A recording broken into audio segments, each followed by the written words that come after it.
Florent Orsoni, je dirige le Vivurable Design Lab à l'école de design Nantes Atlantique. On a rappelé un peu le principe de cette chaire ETI.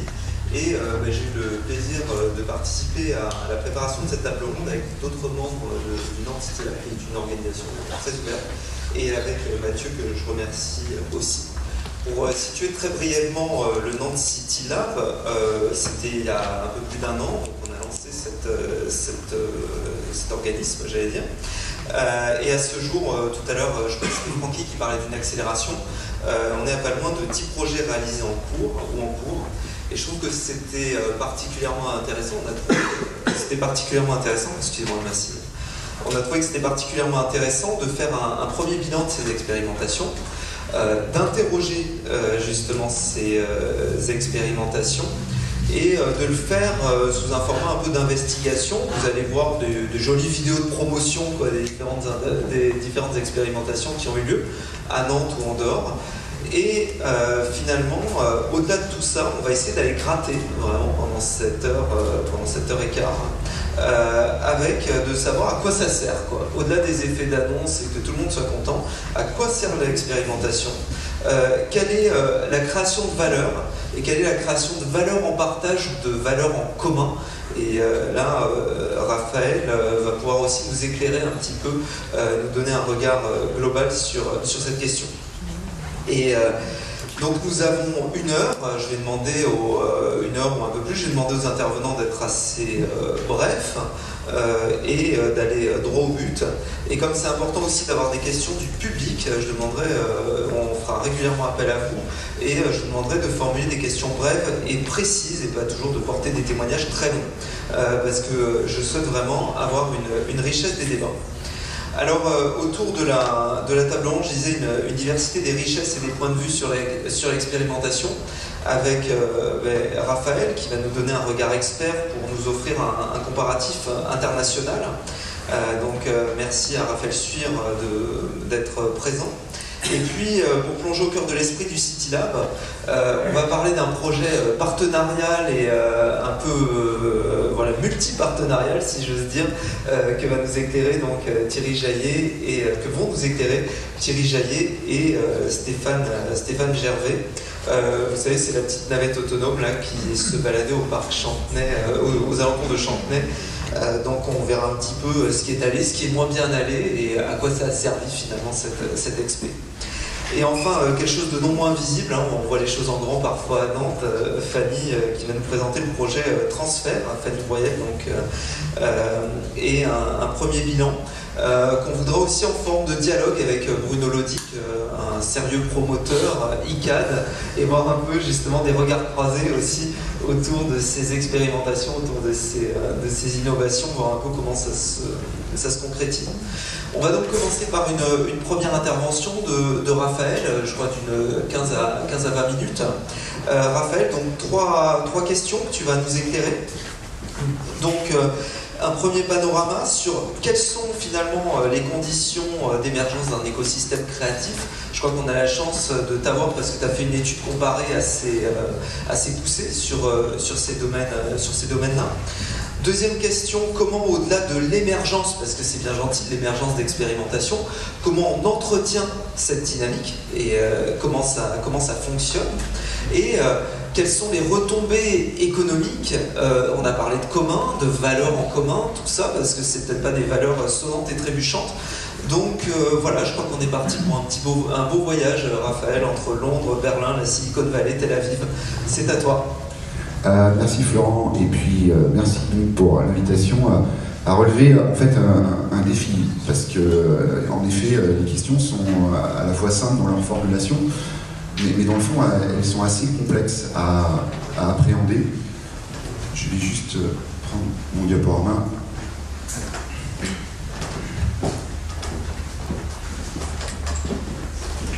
Donc ce que je voulais un petit peu là sur les 15-20 minutes qu'on m'a accordé, explorer avec vous en fait un petit peu un état de l'art et qui est à la fois ma réflexion personnelle et puis un peu la réflexion que portent les économistes ou les chercheurs sur la question des écosystèmes, la question de l'innovation collective et la question des dynamiques territoriales. Voilà. Merci. Fenêtre. en quelques mots, moi je m'appelle Raphaël Suir, je suis professeur en économie à l'IAE ici à l'Université de Nantes.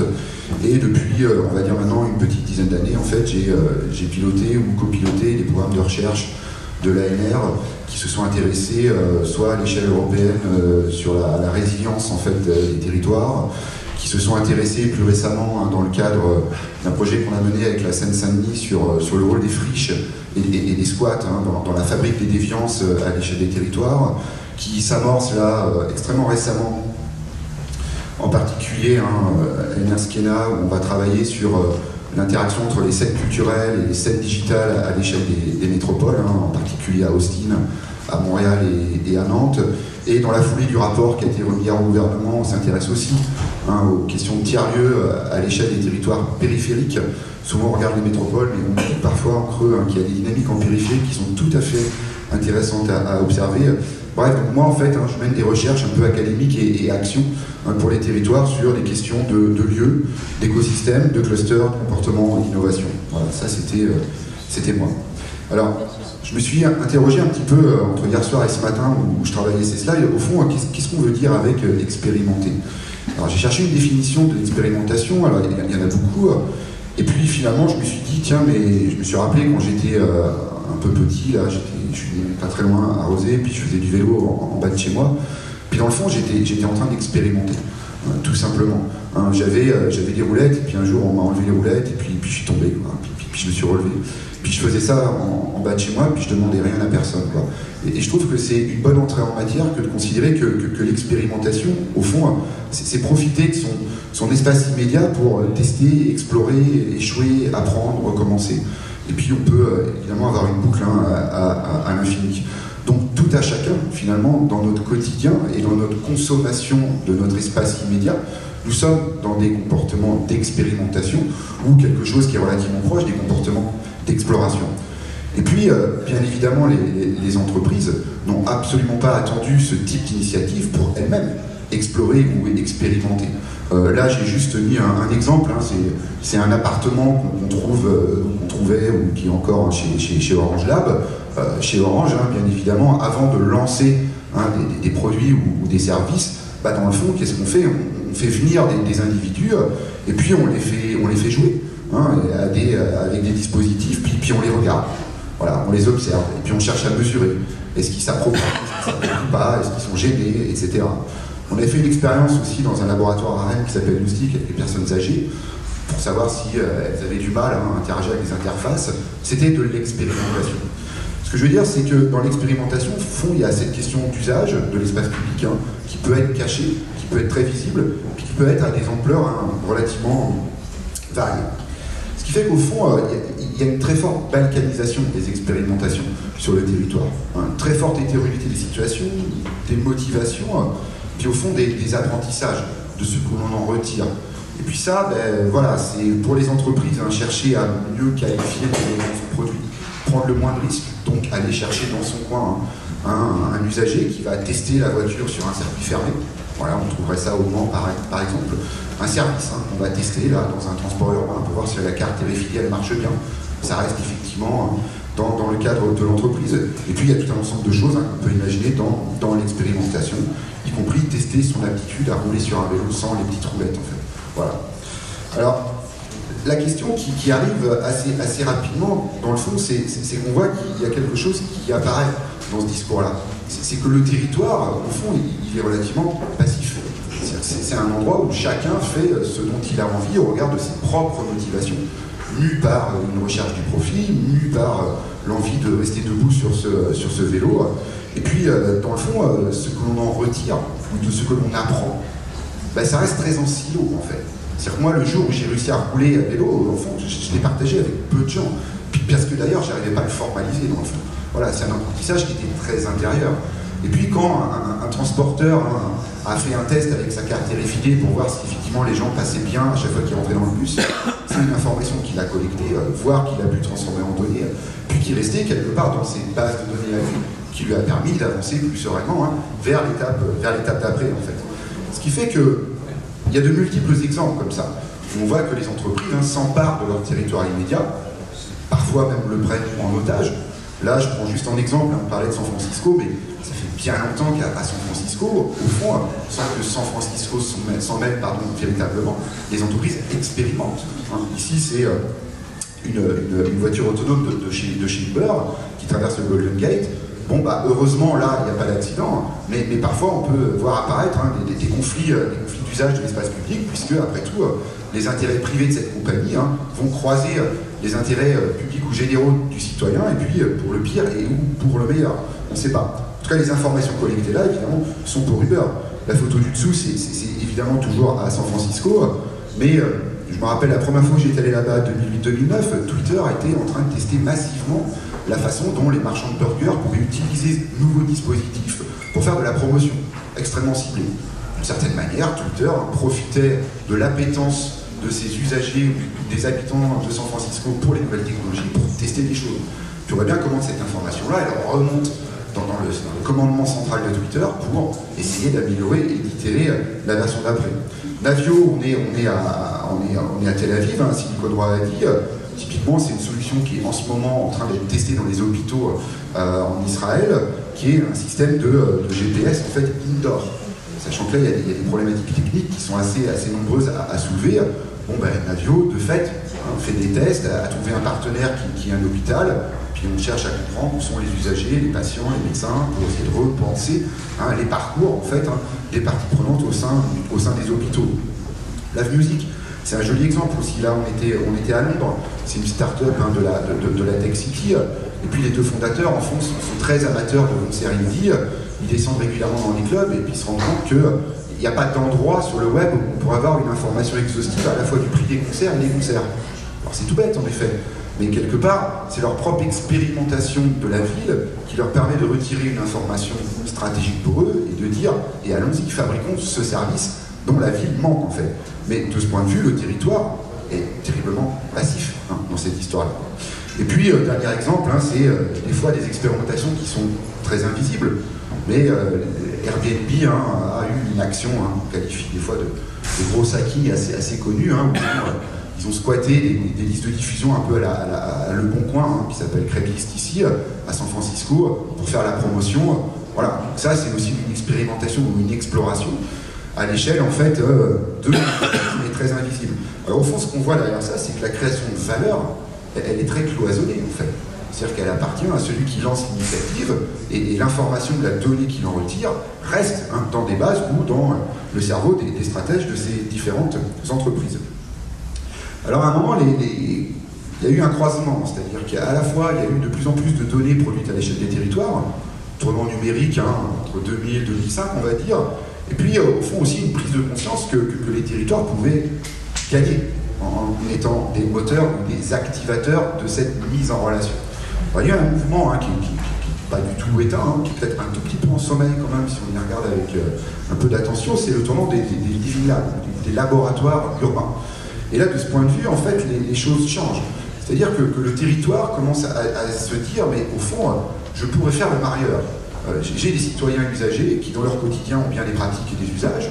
Puis de l'autre côté, il y a des acteurs, qui peuvent être privés, ou qui peuvent être publics d'ailleurs, qui vont peut-être avoir besoin, qui ont envie d'aller se frotter à ces fameux citoyens, qui, dans leur quotidien, font des choses bien variées. Et donc, il y a des living labs dans toutes les spécialités, qui sont généralement des verticales, sur le culinaire, sur la technologie, sur les nouveaux modes de déplacement.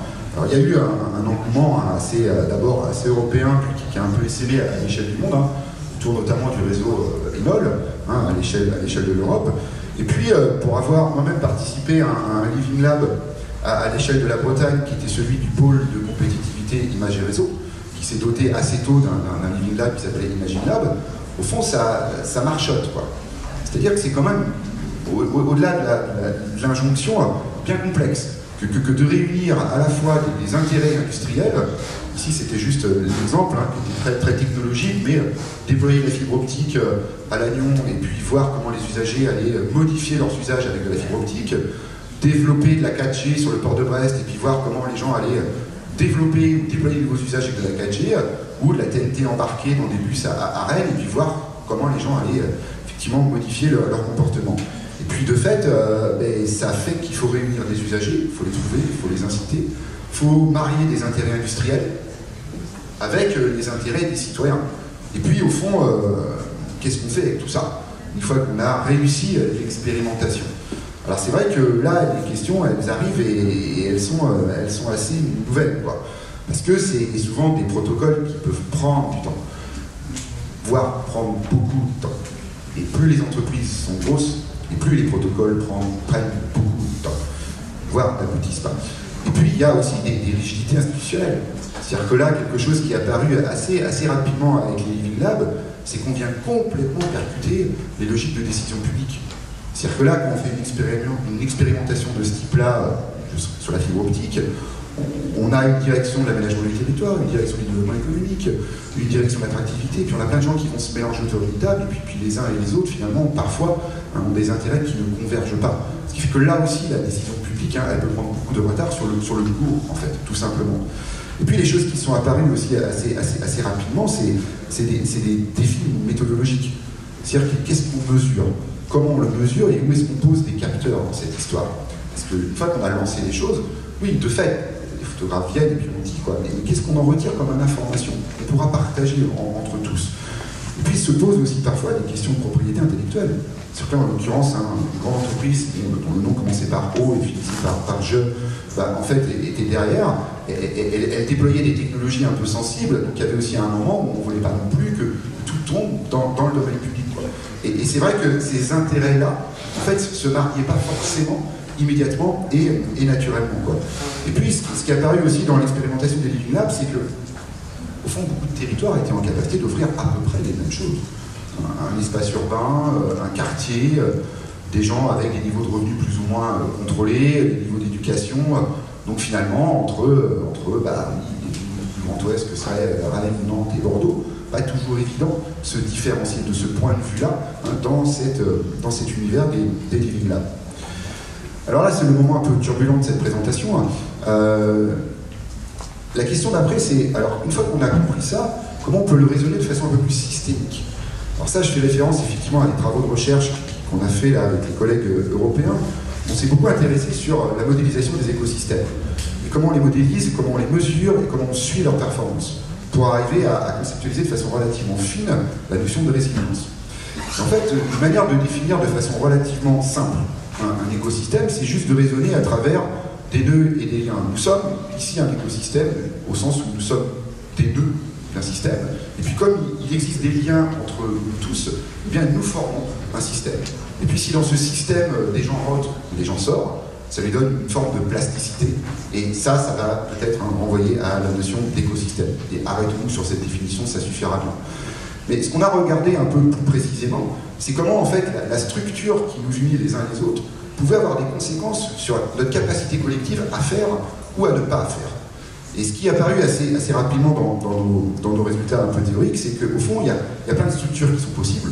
On imagine bien, là, vu le nombre de personnes qui sont dans la salle, puis il y en a qui peuvent être finalement un peu bloquantes ou verrouillantes, au sens où il y a un groupe d'acteurs là qui s'entend très très bien, puis qui est un peu le cœur du système. Vous voyez, c'est mon graphique un peu en haut là qu'on voit pas très bien, puis il y a comme une périphérie un peu là qui regarde, et qui est un peu distante, et qui n'est pas complètement bien connectée à ce cœur de décideurs.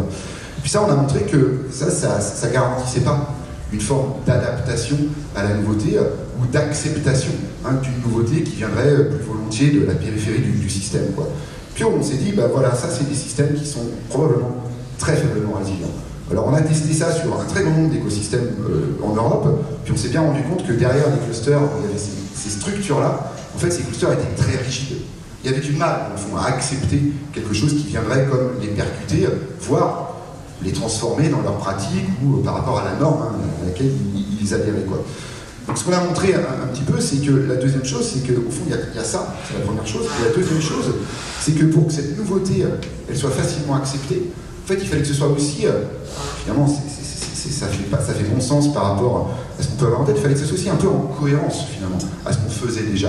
C'est-à-dire que si on injecte une nouveauté dans un écosystème qui lui est totalement étrangère, en fait, quelque part, il y a une logique de rejet qui apparaît assez naturellement, quoi. Et ça renvoie donc aujourd'hui au programme européen sur l'ambition de spécialiser intelligemment les territoires, Smart Specialization. L'idée, c'est ça, c'est la nouveauté qui doit s'injecter dans ce système. Elle a vocation, pour être absorbée plus facilement, à être aussi en cohérence avec ce que font déjà les acteurs sur les territoires, au risque d'une forme de saupoudrage qui reste en périphérie, en fait. Et donc, qui n'irrigue pas, d'une certaine manière, le système et qui ne transforme pas ses propriétés topologiques. C'est un gros mot. Voilà. Donc, la question après, c'était, alors, le Nantes City Lab, super défi, super projet, comment je peux essayer de le raisonner donc, dans mon affaire? Parce qu'en fait, c'est pas mon défi. Moi, je suis plutôt du côté de la recherche, même si la recherche-action me fascine. Et je vois deux défis, en fait, qu'il faut relever, et puis peut-être qu'ils peuvent ouvrir aussi la discussion. C'est que dans le fond, le territoire, de fait, il a à être actif. Et puis, il a à jouer effectivement ce rôle d'intermédiaire. Mais au-delà de ça, aussi du rôle de tiers de confiance. C'est-à-dire qu'il va embarquer, d'une certaine manière, dans son expérimentation, les citoyens, les usagers, qui n'ont pas à être pris, d'une certaine manière, un peu en otage, comme peuvent le faire des entreprises plus privées. En otage au sens où elles ne savent pas forcément qu'elles sont observées ou monitorées, en fait, quoi. Et là, l'idée, c'est qu'entre les citoyens usagers, les expérimentateurs et l'ensemble des acteurs qui sont déjà installés sur un territoire, qui constituent un écosystème, il faut qu'il y ait comme quelque chose qui les unit, qui est naturellement l'espace sur lequel ils sont installés. Et là, le rôle de l'acteur public, c'est de garantir entre ces parties prenantes, effectivement, il va y avoir une forme de partage équitable de ce qui va être produit. C'est-à-dire que ça peut bénéficier aux citoyens, il faut le verbaliser, il faut être en capacité de l'expliciter. De fait, ça va permettre à l'industriel ou à l'expérimentateur d'apprendre des choses. Et puis l'écosystème, quelque part, il ne faut pas qu'il soit en dehors de cela. Sinon, à un moment, il va y avoir comme une forme de rejet de la nouveauté qui va rester, en fait, dans la périphérie. Et puis ensuite, il y a qu'est-ce qu'on fait avec l'expérimentation. Et là, en effet, le défi, il est important. Parce qu'on voit bien que ce que ça produit sur un territoire, c'est de nature multidimensionnelle. C'est-à-dire qu'évidemment, ça peut créer une valeur économique assez immédiate pour l'expérimentateur. Il a compris dans ce démonstrateur qu'il ne fallait peut-être pas faire ça. Donc évidemment, la prochaine étape, un peu comme Uber, il va gommer un certain nombre de choses. Mais ça peut aussi avoir des retombées sociales importantes. Transformation des déplacements, les gens qui décident d'habiter là ou plus là, etc. Donc comment on mesure des choses qui sont beaucoup plus fines en termes d'effets externes, et plutôt moins marqués. Puis de fait, ça peut avoir des effets systémiques d'entraînement sur des capacités qui se transforment, et telle start-up du territoire, au fond, était spécialisée dans l'éclairage dynamique, et puis d'un coup, il y a une rue connectée qui apparaît là. Comment les connaissances qui sont créées sur l'expérimentation, en fait, se transforment et se diffusent pour aller aussi accompagner la start-up dans le développement de ses propres capacités technologiques. Et puis, peut-être qu'il faudra poser la question, au fond, tout ça est financé par quelqu'un ou pas? Et si la valeur est partagée, est-ce que la facturation doit elle-même être partagée? C'est une question qui peut se poser. Et le deuxième défi, donc là j'avais fait cette maîtrise d'ouvrage à la maîtrise des usages, ça me semble assez déterminant, c'est aussi de comprendre que tout ça peut faire système, tout ça peut percoler, lorsque, d'une certaine manière, il pourrait y avoir une interopérabilité qui apparaît entre les différents projets. Le risque pourrait être finalement de ne pas chercher la cohérence dans tout cela, et d'aligner une certaine somme de projets qui font masse. Et qui font masse par ailleurs, parce que peut-être que d'autres territoires sont en train de faire la même chose, puis que ça, c'est toujours bien quand on est parfois plus beau que le voisin. Mais en tout cas, c'est pas pour ça qu'il y a système. Les histoires de liens, c'est tout à fait déterminant en fait, pour comprendre comment le système gagne en résilience. Hein, sinon, il est très flottant ou instable. Et c'est l'idée d'aller vers la notion de ville plateforme. La ville plateforme, ça veut dire qu'il va falloir probablement s'équiper intellectuellement pour standardiser les pratiques. C'est-à-dire en amont et en aval. C'est-à-dire que si vous venez sur ce territoire-là, et parlons bien évidemment de Nantes, nous vous garantissons quelque chose qui est de l'ordre de l'expertise amont, de l'expertise chemin faisant et de l'expertise aval, en fait, au sens de ce que nous mesurons ici, au sens de ce que nous produisons comme données ici, et au sens de ce qui est notre engagement citoyen ou politique, de la mise à disposition de ce que nous produisons dans une logique de plateforme, avec parfois, si on va jusque avec l'analogie sur le web, des mises à disposition d'API par exemple, donc des interfaces qui permettent de programmer ces plateformes et de dire voilà, ici c'est passé ça, et bien en fait vous avez la possibilité de comprendre et vous-même de croiser ces données avec d'autres données qu'on aurait sur une autre expérimentation. Évidemment ça c'est un vœu qui n'est pas forcément immédiatement exaucé, puisque là les intérêts des uns des autres pourraient être de dire non, les données de l'expérimentation elles sont ma propriété parce que quelque part elles sont associées aussi à une valeur économique en fait. En tout cas, ça me semble assez important d'aller vers cette idée de standardisation et de gagner en cohérence. La spécialisation intelligente, elle est sans doute à ce prix. Il faire en sorte que les projets qui sont lancés puissent avoir comme une forme de point commun. Puis il y a aussi entre tous ces éléments un point commun avec le cœur du système. Et ça garantit une différenciation. C'est-à-dire qu'à la fin, quand il y a un expérimentateur qui sélectionne ses territoires pour poser quelque chose, il dit ouais, si je vais là, je sais qu'il se passe quelque chose de tout à fait différenciant par rapport à déployer une solution de mobilité intelligente, quelconque métropole. Par exemple, si je viens à Nantes, non seulement je la teste, mais en plus je sais qu'en testant ça, je crois dans les d'autres données qui permettent d'imaginer en fait quelque chose qui est de l'ordre d'un service augmenté par le Citylab en fait. C'est ça. Et ça veut dire qu'il a une expertise. J'arrive à la fin. C'est d'autant plus nécessaire que déjà d'autres acteurs sont en marche. Et à commencer par Google. Google a signé un contrat tout à fait fascinant avec la ville de Toronto. Ça s'est fait avec le Premier ministre Trudeau, et la ville de Toronto a donné comme en délégation quelque chose qui est de l'ordre de l'équivalence de cette île de Nantes en fait. En disant à Google, tu sais quoi, tu vas t'occuper de l'aménagement, tu vas t'occuper de la construction, tu vas t'occuper du déploiement des infrastructures et de la mesure de ce qui se passe. Une forme d'intelligence dans la ville, une ville intelligente, on pourra en discuter. Sidewalk Lab. Pour le coup, c'est l'interopérabilité clé en main. C'est-à-dire qu'on n'a plus besoin effectivement de négocier avec différents types de partenaires, c'est Google qui va s'occuper de tout ça en fait, et qui privatise de cette manière la logique de plateforme. Puisque dans ce quartier, en fait, tout va être mesuré. Les déplacements, les consommations de téléphone, les consommations alimentaires, etc. C'est un peu le contrat qu'on fait aux habitants. Puis dans un modèle économique bien pensé de chez Google, tout ça contre de la gratuité. C'est le modèle économique de Google. Tu viens habiter là, ça coûtera très peu cher. C'est pas tout à fait gratuit, mais très peu cher par rapport à celui de Toronto. La contrepartie, c'est qu'on va te regarder. Voilà. Et puis ça, c'est une donnée, évidemment, qui permet d'alimenter de la décision privée en disant « Ouais, ça m'intéresse bien d'installer un système de livraison on-demand parce que je maîtrise parfaitement bien tout ce qui se passe dans tel building, en fait, etc. Puis j'ai des habitudes alimentaires, en fait, du 3e étage, puis du 8e étage, etc., etc. » Donc comme toujours avec le digital, c'est simultanément fascinant et effrayant. Ça, on peut toujours en discuter. Mais pour le coup, ça, c'est l'expérimentation. Évidemment, à l'échelle de Google et à l'échelle d'un immense territoire. Je vous remercie.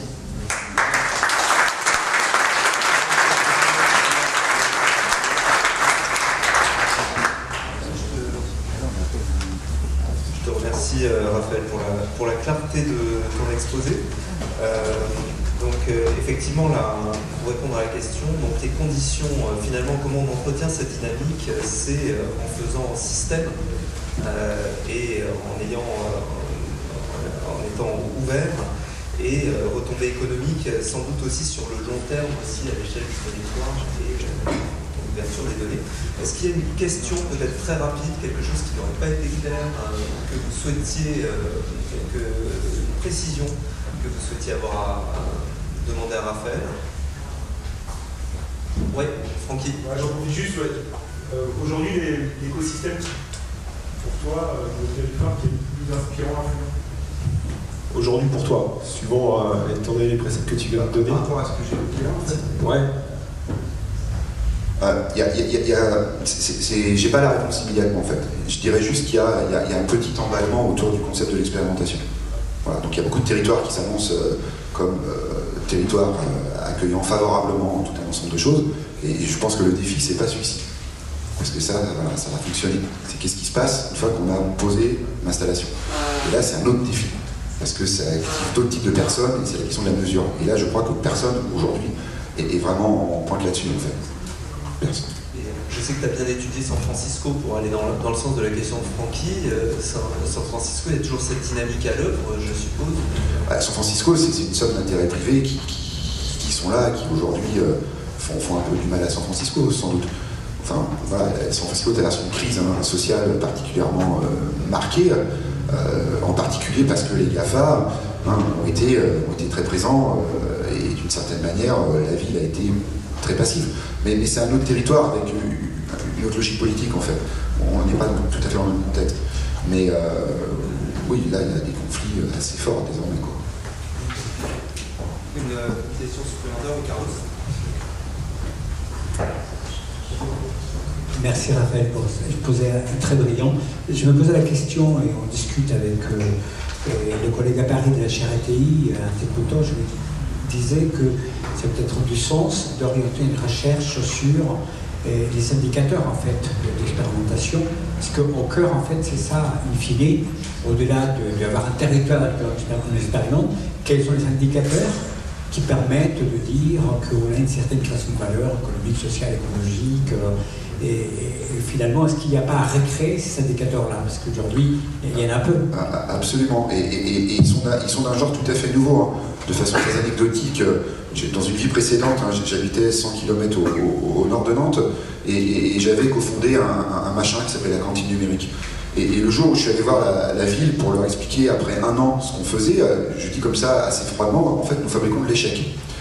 Et le gars, il essayait de comprendre comment il allait rentrer ça dans son tableur en termes d'indicateurs de performance. Puisqu'effectivement, nous avions appris à échouer, donc on était dans une démarche de prototypage rapide, et lui, il cherchait des brevets et de l'emploi.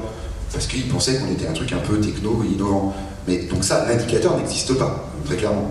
Puis savoir de mesurer les soft skills ou mesurer l'apprentissage.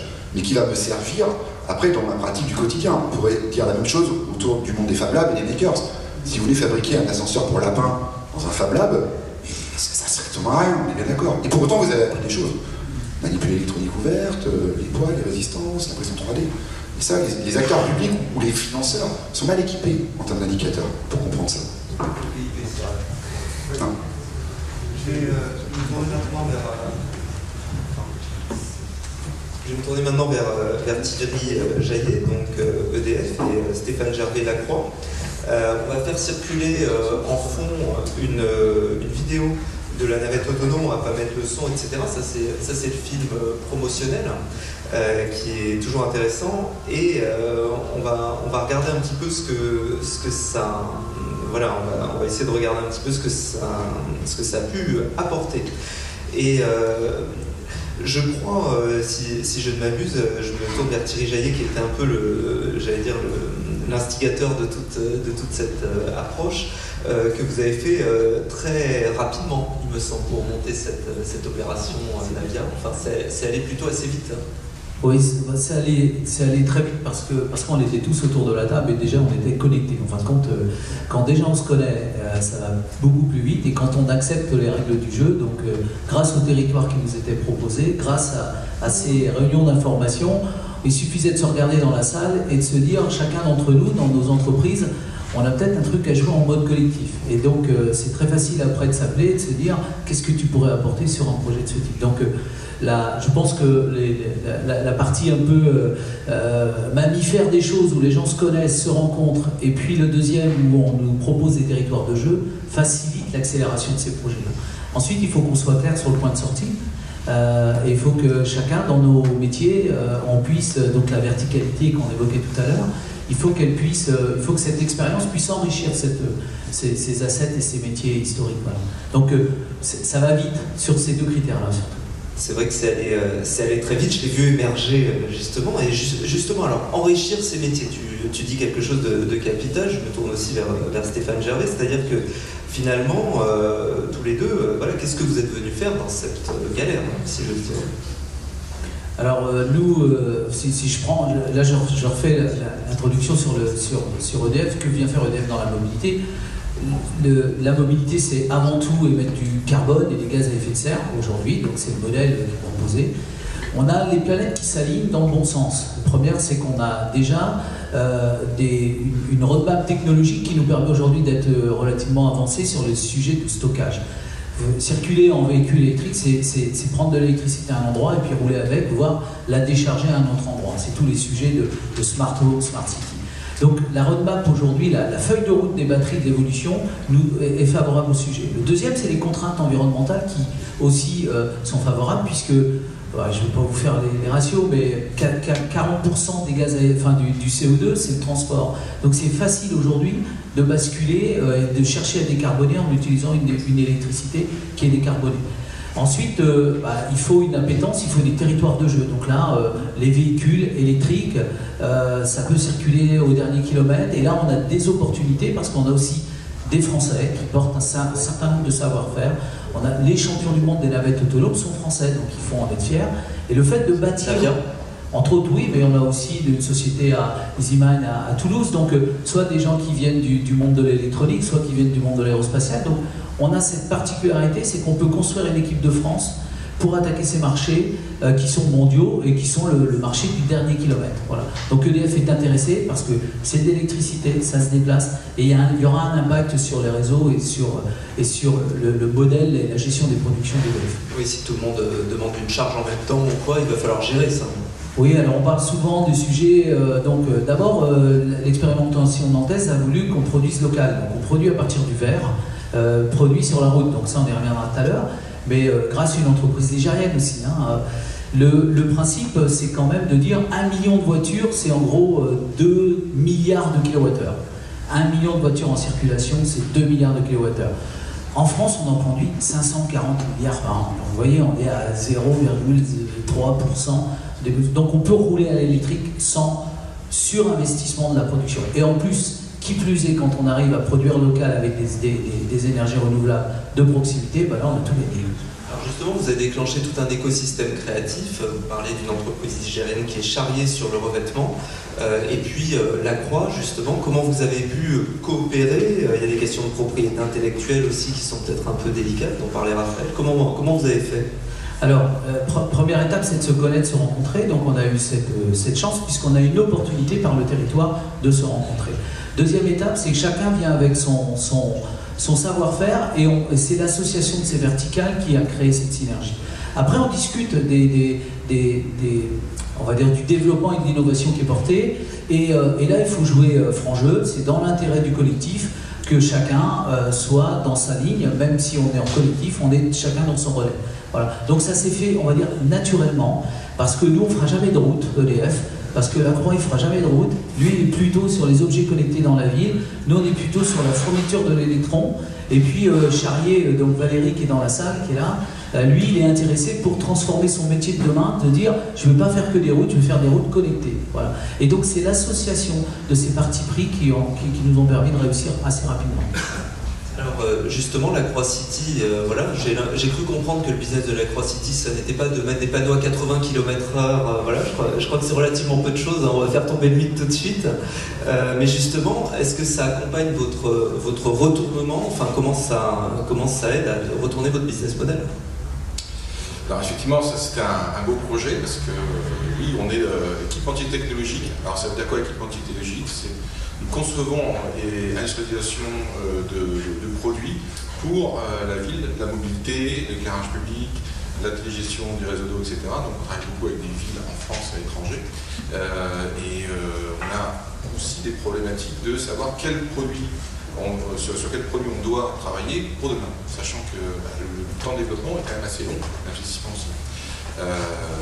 On a investi effectivement de plus en plus dans des objets connectés, alors les objets dans les villes connectées, ça peut être des compteurs de feu, ça peut être aussi des capteurs qui sont faits pour la voirie, des caméras connectées aussi. Et de plus en plus la partie connexion véhicules autonomes et infrastructure, avec une technologie V2X qui est d'ailleurs, pour votre information, la plus déployée en Bretagne, aujourd'hui en France. Pas pour très longtemps. Et là, ce dont on avait besoin, c'était d'expérimenter l'adoption de ces véhicules autonomes et surtout du transport public autonome, l'adoption par les villes, donc là c'est Nantes, effectivement, et par les citoyens. Et adoption, qui dit adoption dit étude des cas d'usage, et qui dit étude des cas d'usage, comment est-ce qu'on peut sécuriser une navette et comment est-ce qu'on peut la rendre, on va dire, viable. Donc nous, notre rapport a été plus d'essayer d'inventer des nouveaux produits pour répondre à des cas d'usage qui remonteraient des acteurs publics et des citoyens, mais aussi des acteurs dans le consortium. Et quels sont ces nouveaux produits justement? Enfin très concrètement, c'était un comptage de personnes, je crois. Alors on n'y ira pas tout encore, hein, parce qu'on va laisser quand même un peu de surprise pour ce qui arrive. Sur le premier trajet, on parlera un peu du retour d'expérience. On n'a pas mis en place, malheureusement, beaucoup d'innovation. Ce sera sur un deuxième trajet qui va arriver, dont Thierry va parler, où ce qu'on a voulu faire, c'est qu'aujourd'hui, une navette autonome, que ce soit en France ou à l'étranger, c'est une sorte de train. C'est-à-dire qu'elle part à des heures fixes et tourne, on va dire, indépendamment du nombre de personnes qui attendent. Donc, la réflexion qu'on a eue dans le consortium qu'on a créé, c'était de se dire, pourquoi est-ce qu'on ne fait pas quelque chose de beaucoup plus optimum, donc de détecter qui sont combien de passagers potentiels sont à chaque arrêt, et de pouvoir donc de compter ces personnes, de savoir où elles sont et d'adapter en fait la rotation de la navette en fonction en fait de la demande. Ça paraît simple et bête, mais ça n'existe pas aujourd'hui. Et donc pour ça, c'est d'avoir des capteurs intelligents. Nous, c'est des caméras et on travaille avec le Giro par rapport à mettre de l'intelligence artificielle dans ces caméras pour être capable de compter les personnes tout en anonymisant le fait qu'on compte, mais on ne renvoie pas en fait dans le cloud des images qui seraient non anonymes pour pouvoir en fait influencer le trajet de la navette. Mais on va aussi au-delà, c'est qu'on veut aussi avoir des caméras de plus en plus intelligentes pour prévenir en amont la navette de dangers potentiels qu'elle ne voit pas et qu'elle ne verra pas avec les capteurs qu'elle a, mais qui sont limités par rapport à l'obstruction d'autres véhicules. Et pourquoi avoir choisi Nantes, et en particulier Nantes City Lab, justement, qu'est-ce qui fait la spécificité de tester quelque chose ici?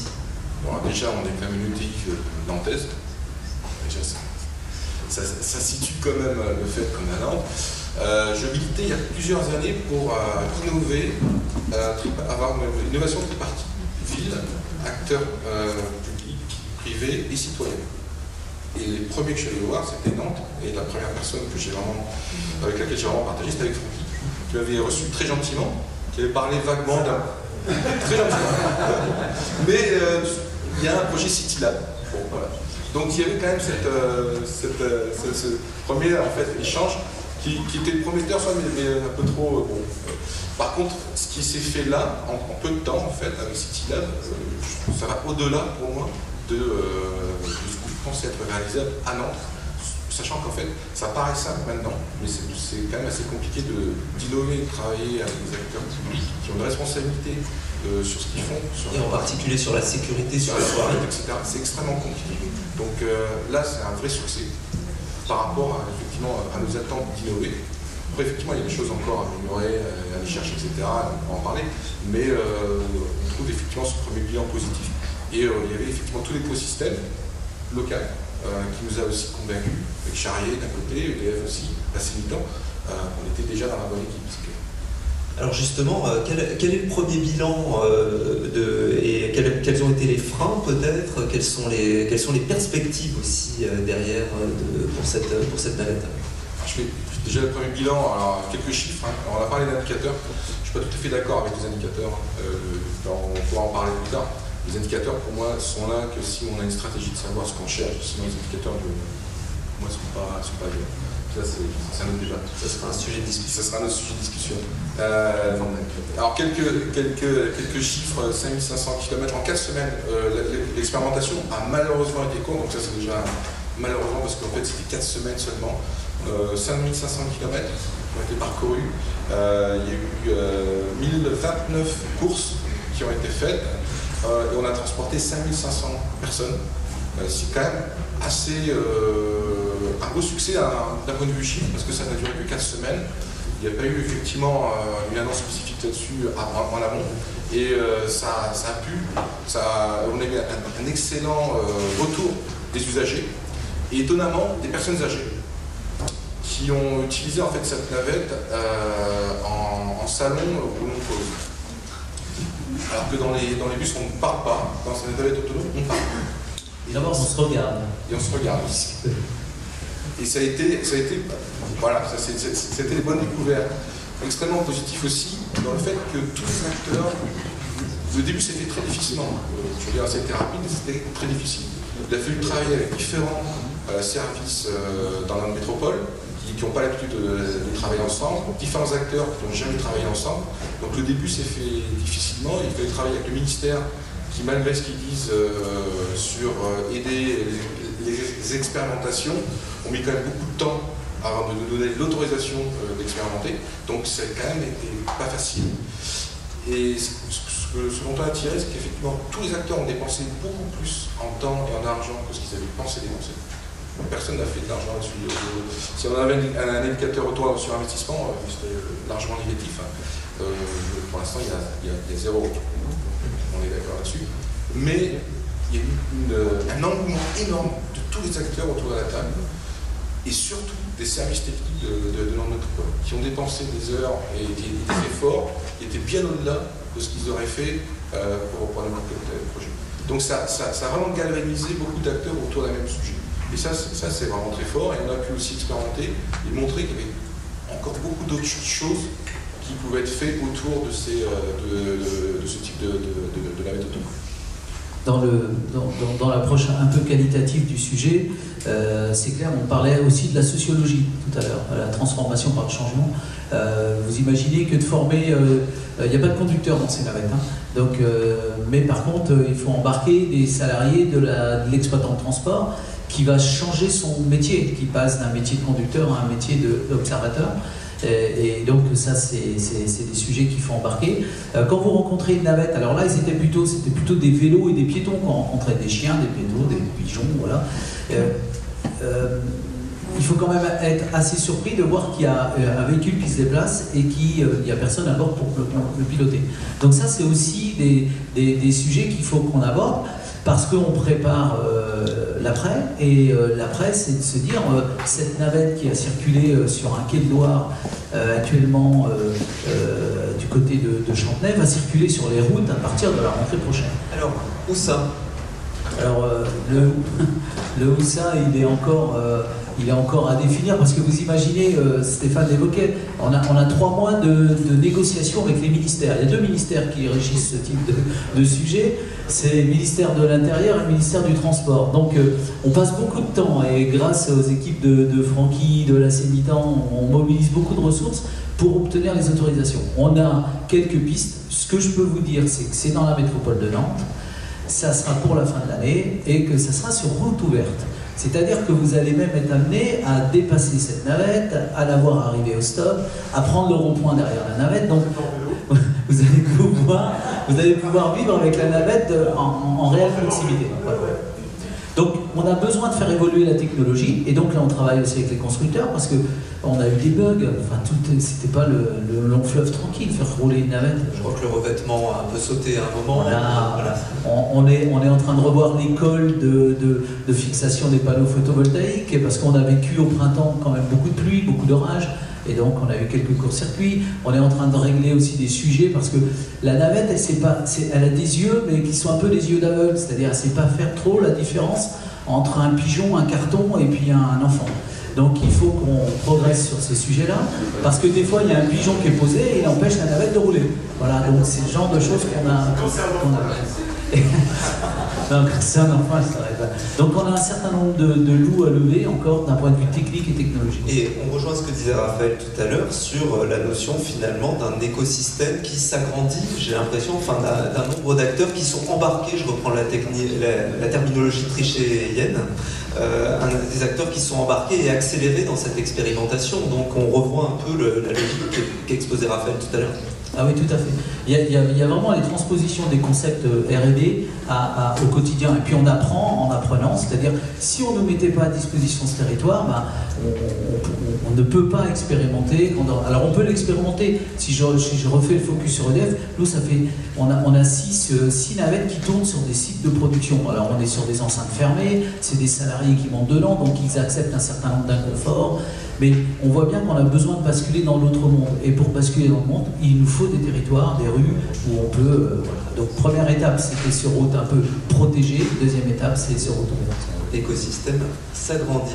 Merci pour cette présentation. Est-ce qu'il y a des réactions, des questions dans la salle? Peut-être très rapide. Oui, monsieur. On a parlé du retour sur investissement pour les expérimentateurs, pour revenir sur investissement. Le retour sur investissement pour la collectivité et l'administration. Qu'est-ce que Nantes Métropole a appris de cette expérimentation?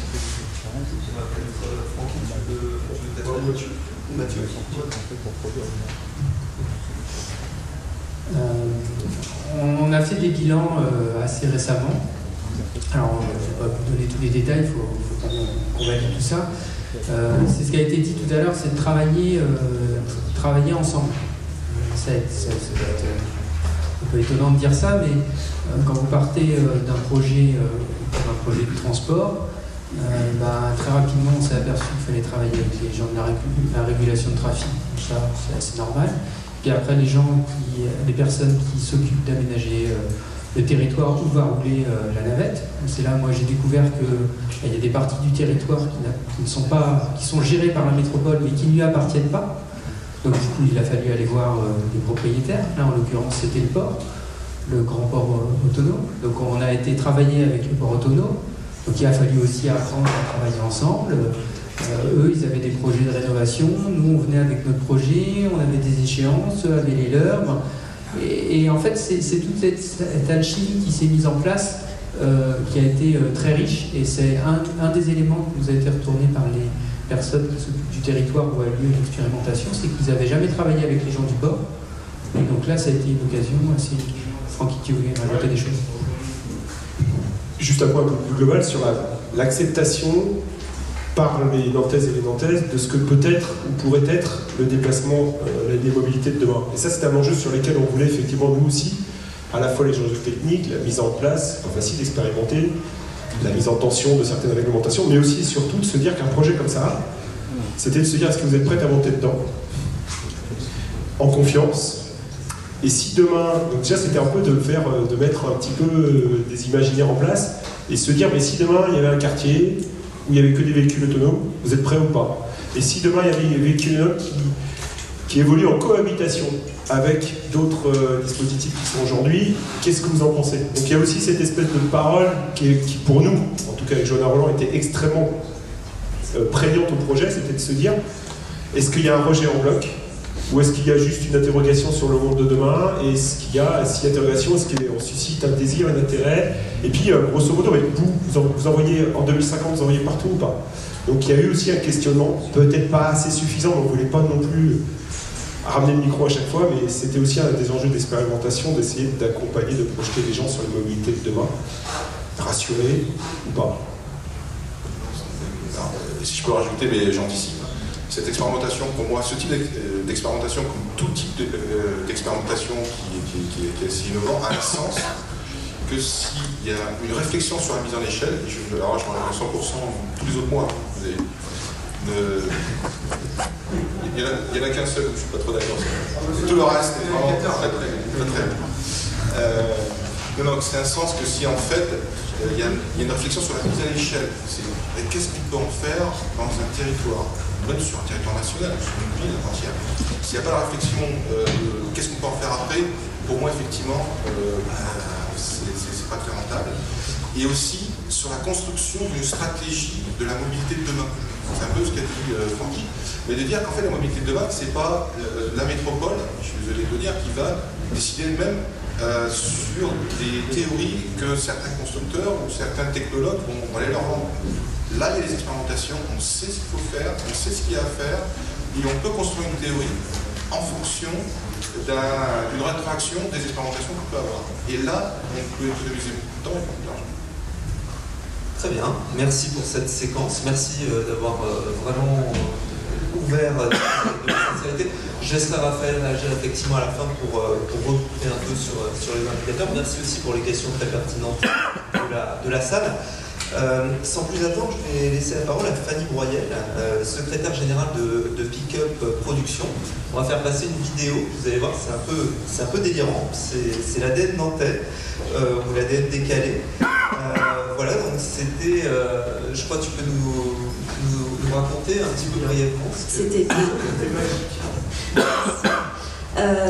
Voilà, avec l'association Pickup Production, on a lancé le 1er juillet 2018 Transfert, qui est une zone libre d'art et de culture. Donc c'est un concept utopique qui s'appuie sur les utopies urbaines, à cheval entre une pensée théorique et une pensée pratique. Donc beaucoup d'expérimentation sur ce projet-là, qui d'ailleurs se nourrit exclusivement d'expérimentation, que ce soit du point de vue de sa gouvernance, de ses méthodes d'organisation, de la manière dont on essaye d'accueillir le public et les artistes.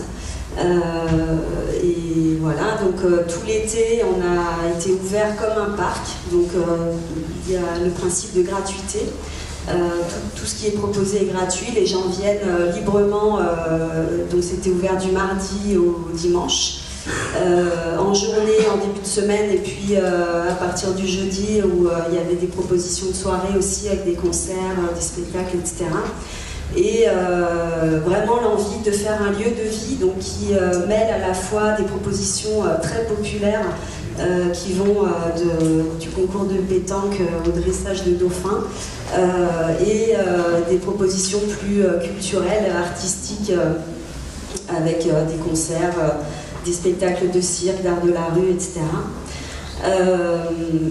Un bar, un restaurant, tout le projet a été... Un paquebot, je crois. Oui, un remorqueur.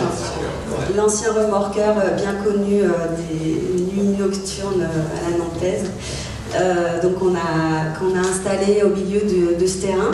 Donc ce qu'il faut savoir, c'est que ce terrain, c'est celui des anciens abattoirs de la ville de Rezé, donc qui nous a été mis à disposition par Nantes Métropole pendant 5 ans, en attendant la mise en place d'un projet urbain qui est la ZAC Pirmille-les-Îles.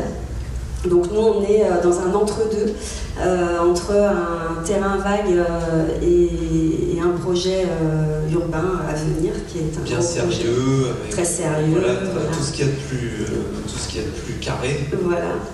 Et l'objectif de notre présence ici pendant 5 ans, c'est, ça a été un peu le projet qu'a proposé Pick-up à Nantes Métropole et à la ville de Rezé, c'était d'habiter cet espace, d'essayer de travailler des usages, de voir un peu comment on pouvait faire venir le public à partir de propositions artistiques et culturelles au départ, mais comme je disais tout à l'heure, il y avait beaucoup une dimension participative des habitants, des voisins, etc. Donc on a créé aussi tout un écosystème. Un écosystème assez fort, parce que là on voit la musique, la fête, la bière, etc. Mais il y a une notion d'expérimentation derrière ce projet. C'est quoi exactement? Tu parles d'un laboratoire des usages. Qu'est-ce qui se passe en fait? Qu'est-ce qui se passe ici au-delà de la fête et des chapiteaux?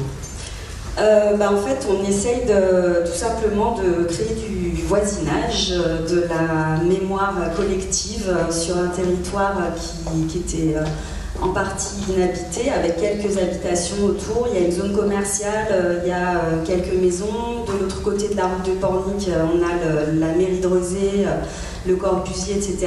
Donc on avait vraiment envie de créer justement un lien fort sur ce quartier en devenir. Travailler aussi avec toutes les entreprises de l'économie sociale et solidaire qui sont installées sur ce côté de Rive-Sud-Loire, que ce sont la ressourcerie, Scopelli, etc. Et donc avec toutes ces personnes, on a essayé de créer un lieu de vie, un espace d'expression, de pratique, de participation, etc. Et d'émergence, finalement, c'est l'émergence d'un écosystème, là aussi, élargi, un peu plus résilient. Donc c'est ça la condition, l'émergence, justement, dont on parlait aussi auparavant.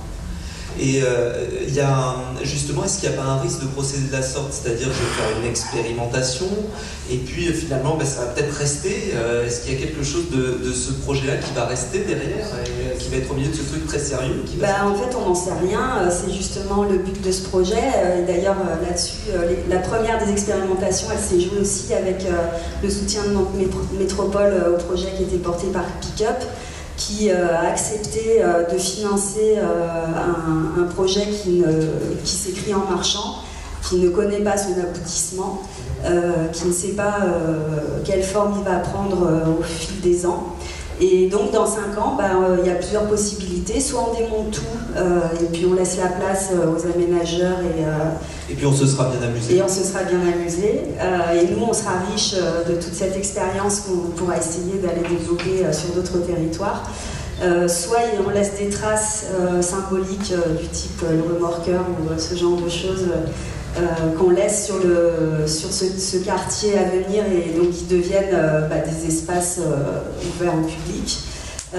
Soit on déménage ailleurs, enfin il y a plusieurs options, mais à ce jour on n'en sait rien. On est en train d'écrire la version 2019 de Transfert à partir de toutes les expérimentations qui ont eu lieu cet été, les retours de public, les retours de l'équipe, des différents partenaires du projet. Et du coup, on ne va pas écrire dès maintenant 2022, ça n'aurait aucun sens. mais il restera sans doute des choses de tout ça. Est-ce qu'il y a des collaborations? Parce que oui, on en parlait tout à l'heure, finalement vous activez différentes associations qui viennent se greffer au projet. Des écoles aussi. Oui, alors il y a eu beaucoup de... Enfin, il y a vraiment une mise en dynamique de ce territoire avec déjà tous les écoles des lycées professionnels qui ont participé à la fabrication de ce projet. On a aussi beaucoup travaillé sur la partie constructive puisqu'on a construit un démarrage de ville, de cité. Donc on a travaillé avec des architectes, des bureaux de contrôle. Ça a été notre grand apprentissage, nous, opérateurs culturels, à se retrouver à construire. C'était assez... Là, on a bien expérimenté, on s'est beaucoup trompé. On a pris des chemins qui se sont avérés être des impasses, mais ça fait vraiment partie justement de l'erreur et d'accepter les échecs, etc., qui font vraiment partie de la méthodologie transfert. Et donc on a travaillé avec avec des entreprises du BTP, etc. Et aussi avec des collectifs d'artistes, avec des paysagistes sur tout le projet de végétalisation du site, puisqu'on a planté un certain nombre de végétaux pour habiter le site, et on a justement mis en place des collaborations avec le CEF de la ville de Rezé, le CEF de la ville de Nantes. Service des espaces verts. Oui, pardon. Merci. Donc des entreprises spécialistes des paysages.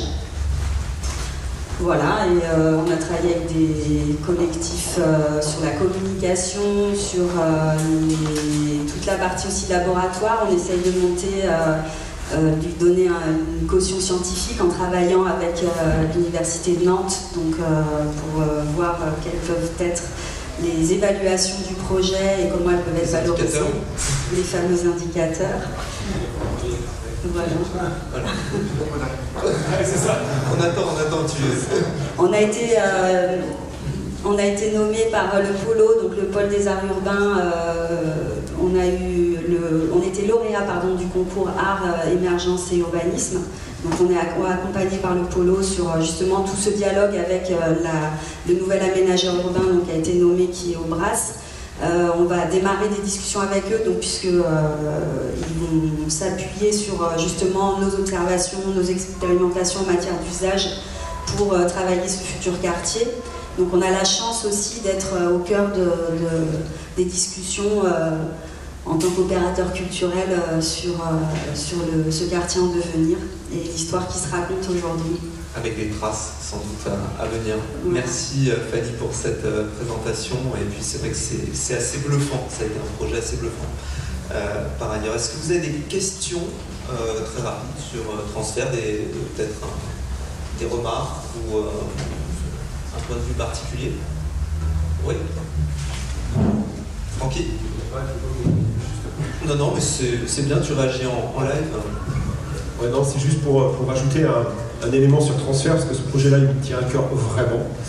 Je regrette vraiment que Carlos n'ait pas pu le voir, parce que je sais qu'il aime ces espaces d'urbanisme temporaire, sur lesquels on sait qu'il y a un début, on ne sait pas où est la fin, sur lesquels on part d'un désert, une friche urbaine, et sur lesquels j'aime bien, à un moment donné, Johanna Roland a impulsé l'idée de se dire cette friche, elle ne peut pas laisser vide d'impact. Mais on va aussi perturber la façon dont on crée de l'urbain demain, puisqu'on impose on va dire une jolie bande de créatifs qu'on aime beaucoup ici sur l'axe culturel, mais qui ont aussi des idées d'ouverture sur la recherche et l'innovation, et on les impose comme étant des acteurs aujourd'hui qui vont s'emparer de ce lieu pour transporter l'ensemble du grand public, puisqu'il y avait un camp de Rome à côté sur lequel vous avez travaillé sur l'intégration, et c'était juste génial de voir cette mixité des usages et des publics, franchement.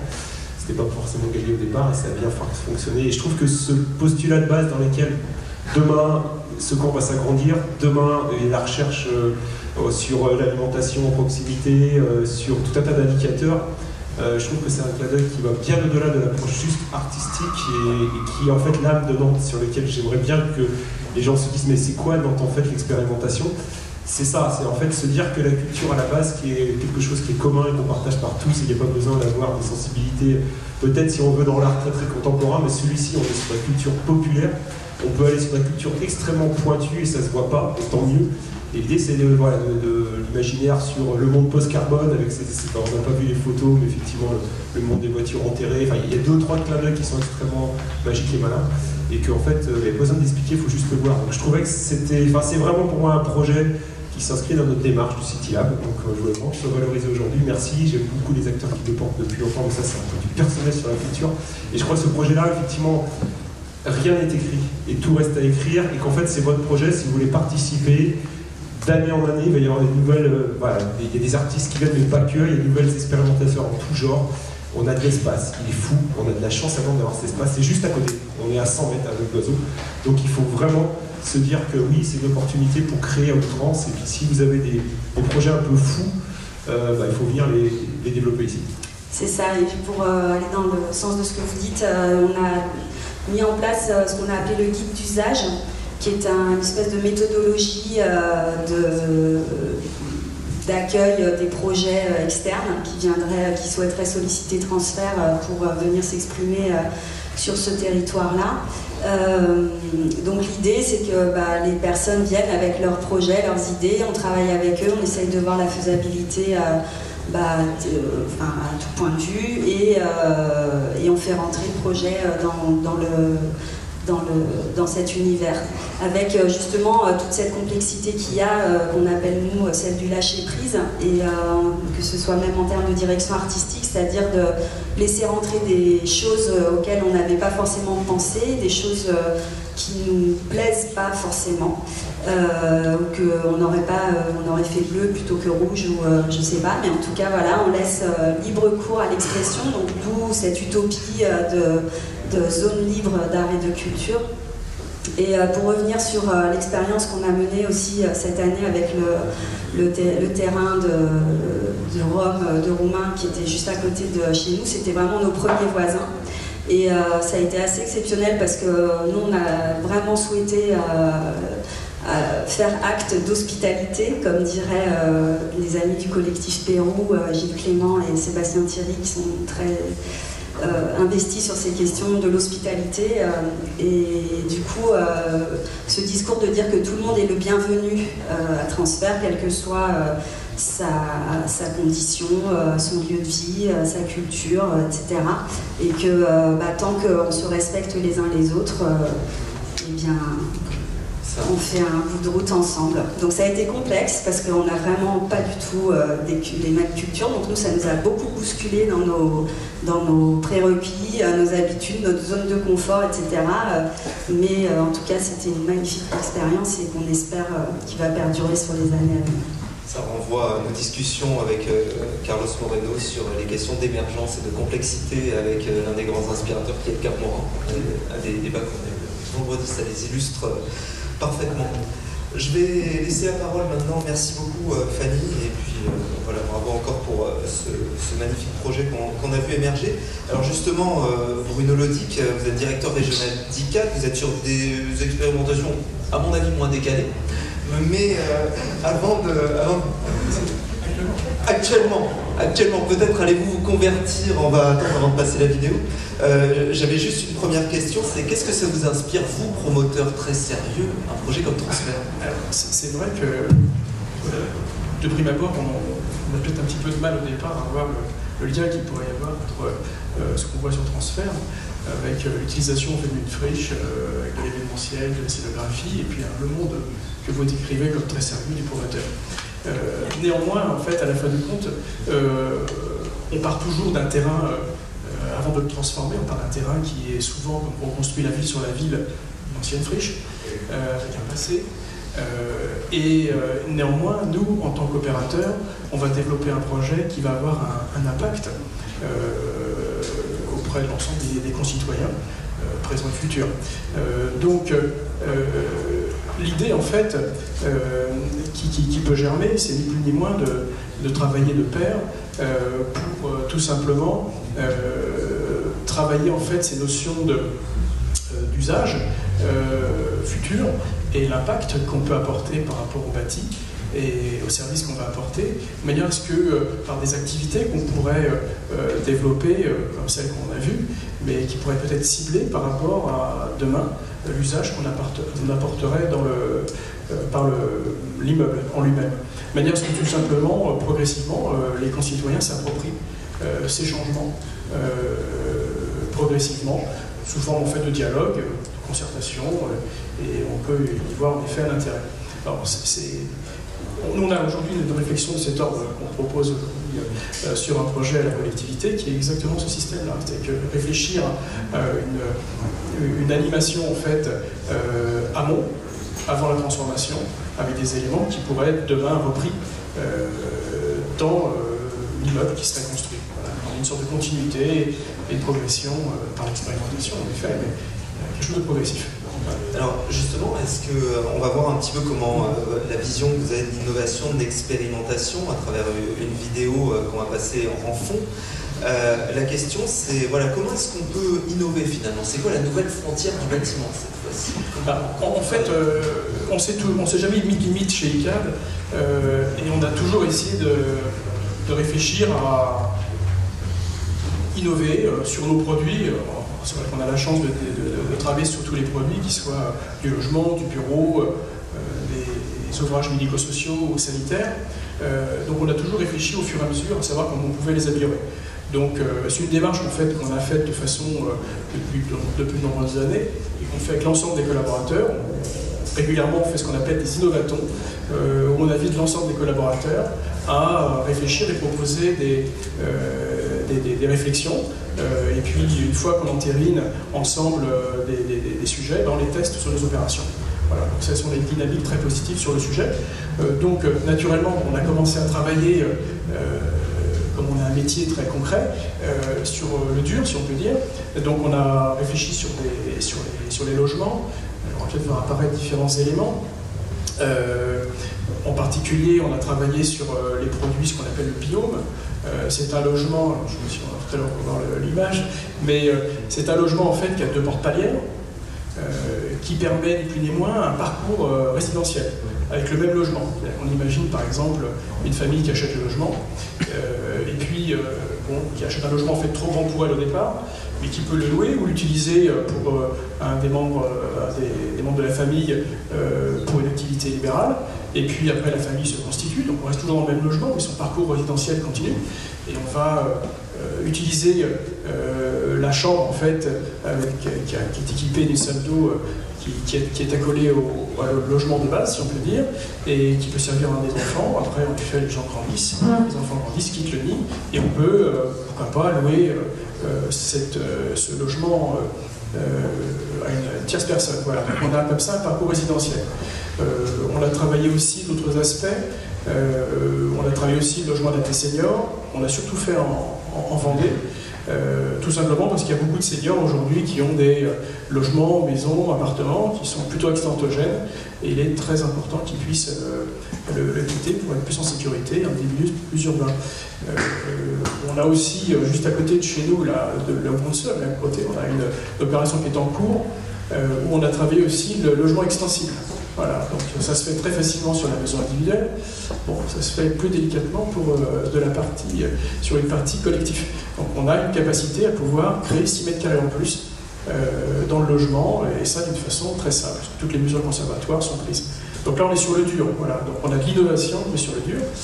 Et puis, chemin faisant... Comment vous faites justement pour travailler Justement, vous avez besoin de ces fameux écosystèmes dont parlait Raphaël pour pouvoir expérimenter. Oui, alors sur les parties, on va dire, plutôt en dur, on va travailler sur les architectes.